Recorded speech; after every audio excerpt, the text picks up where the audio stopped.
Well, welcome back to a Christmas episode of Sound 101. We've got special guest Justin. He is the person who has actually been editing all these videos for the past year. He also is the person behind the camera shooting all these videos. We could not do any of this without Justin. And to my left is Deity Steve. Hey, buddy. Hello. What's on your face? You know, a Yuletide.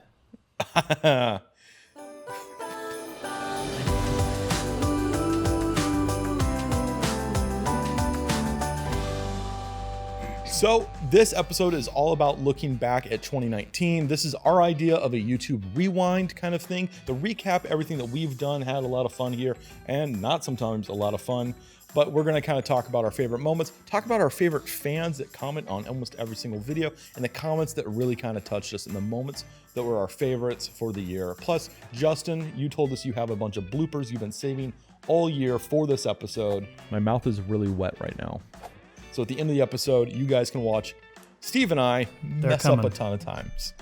So Steve, let's get started. What was your favorite episode for the year? The high point for me was our first challenge, actually only challenge. We should do more challenges, where you and I challenged each other to lava up a piano. Could we record a piano using just lavalier mic? It was a series of one. It was like, we had this idea. Let's do these challenge series.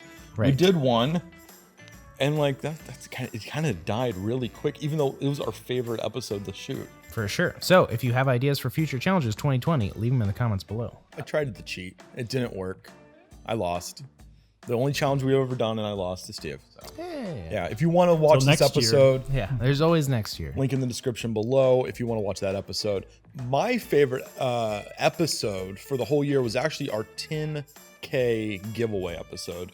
We actually got to partner up with Zoom and K-Tech and Ursa and a few other brands, and really got to put together a complete package for someone who may not own a ton or may just own like a little here bits in there, and now can actually do something and go out and start tomorrow, you know, practicing the craft of being a sound mixer so that they could maybe potentially go that way with their whole career. Also, there's a bunch of times I'll get emails or I'll be out at shows and someone who I don't know yet comes up and goes, I watch your videos. So to run into one of you guys out there when we're at these shows, it's actually a real blast for us because we actually get to have a conversation about what you're looking for and what you love that we can actually then expand upon. If you've ever met Andrew in person, you know he's the same on or off camera. So this isn't just I have to edit out most of the fun moments that makes him who he is, and I'm always grateful for it. But come meet him sometime, and you'll see that's there's nothing changes. I don't know why I have the one that I could easily knock. I'm the hand talker. That's true. That's every single week. So Steve, let's actually now go the exact opposite. What was the low point of the whole year? My low point of the year was the mailbag that we did TRS versus TRRS, because the mailbag format was kind of meandering and getting a little bit too weird. No. So it's PRR, right? Because it's Popat, rings, and ropes. And I remember editing that and just kind of like descending into insanity with the TRS jokes and also the phasing explanation for Curtis Judd. You were so nervous. Like, here's what people don't know. Steve spent like half a day making sure his answer was 100% correct. Perfect timing, Curtis. Thank you. Also, thanks. Wanted to impress. Had a lot to prep. And that episode just like kind of goes off the rails. And what kind of episodes are these? These are mailbags. No, I offered to give you the close. I'll do it. Fine. Steve. You forgot your name? Well, dude, Steve? I'm going with it. Thankfully, Justin has since reined it in, and the mailbags that you see now are a little bit more concise, a little bit more educational, and a little bit more straightforward. Where are we at? What about you guys? What is your least favorite episode of the year? The most work that went into any of the episodes was the location, the Tech Scout episode that aired, I think, like 3 or 4 weeks ago. We had to go pick up Ben from his apartment up in Burbank. We had to go over to West Hollywood for him to drop off his sound gear before we even started filming. In rush hour. And then we made it to Santa Monica, but also Santa Monica was on fire. It was on fire. We drove past the Getty fire on the way over to Sherman Oaks with a house, and then My friends whose family owns the house was not there because for some reason they forgot about us. We couldn't go into the house that we were there to shoot at, so we did the backyard, and then we had to do another pickup with Ben and another pickup in the studio. So it ended up being like 3 days of shooting, and sadly is one of the least popular episodes on the channel. Yeah, but you loved it. You loved the concept. Any day we get out of the office is a good day. That's a great day. Great day. My least favorite episode of the year is also the same kind of concept as passion project of Steve and I was the Sound Mixers React video. Steve and I spent 2 days finding these rare, obscure clips of like episodes of TV shows and movies and ambulances. Here's your ideas being taken to the hospital. Yep. Yo. I even rented Modern Romance on Amazon Prime for that video. Just to rip that clip of the Foley scene. Yeah, I know. So no one watched it. And then once no one watches it on YouTube for a couple of days, YouTube is like, we're not going to show it ever again, and it's going to die on your channel. I think it's the only time you see Steve's pants. That's true. I was wearing shorts that day. You were wearing shorts that day. Oh, you said.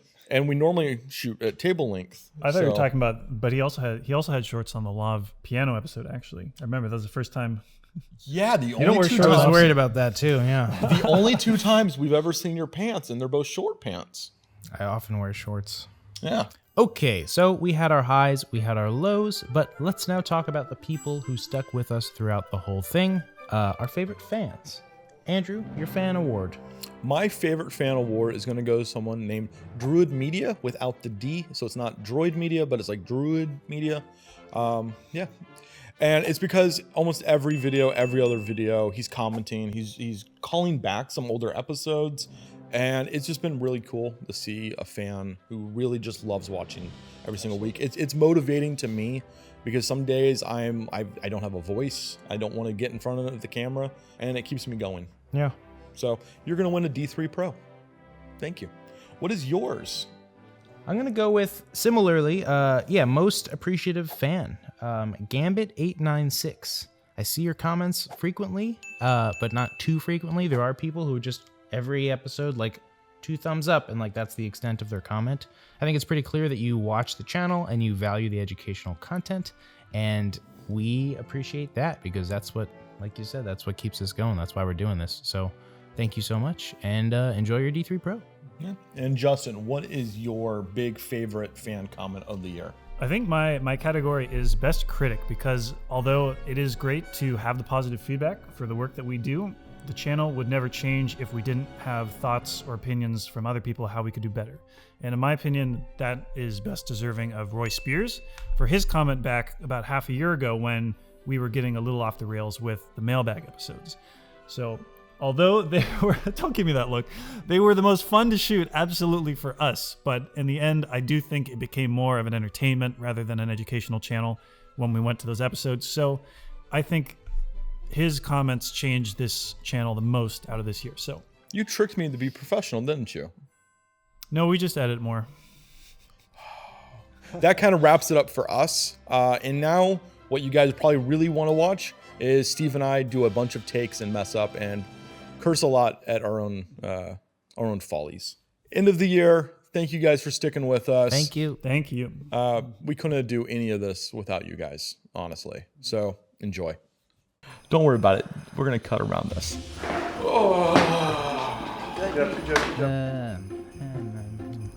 I'm just fat. Ask the question normally. Always practice safe sound. Right? Do a recap on simple fixes. Like, ugh. Okay. Like, ugh, Benny is still here. It's cute. I like it. It's very kawaii. I just need to get this into one ear. That'll give us an idea. Mama shark, baby shark. Who knows? We may even start something like a Snapchat. Probably not though, because I don't want to do it. The quick, dirty, or quick and clean one. Quick, clean, dirty. Not dirty. Not dirty. Absolutely. Absolutely. Absolutely. Absolutely. Absolutely. Absolutely. Absolutely. I mean, yeah, absolutely. Yeah. And I'm Steve. Yes, you are. And we are on no. I did the clean one. And with me as actually no, it's not as always because that's Steve. Item number 1. Moleskine. I didn't go to college like most people. Good. You don't have to tell that story. It's not gonna make the cut. You're gonna cut all my jokes anyway. Yes, so don't even waste our time. Take one. On the first day of Christmas, my true love gave to me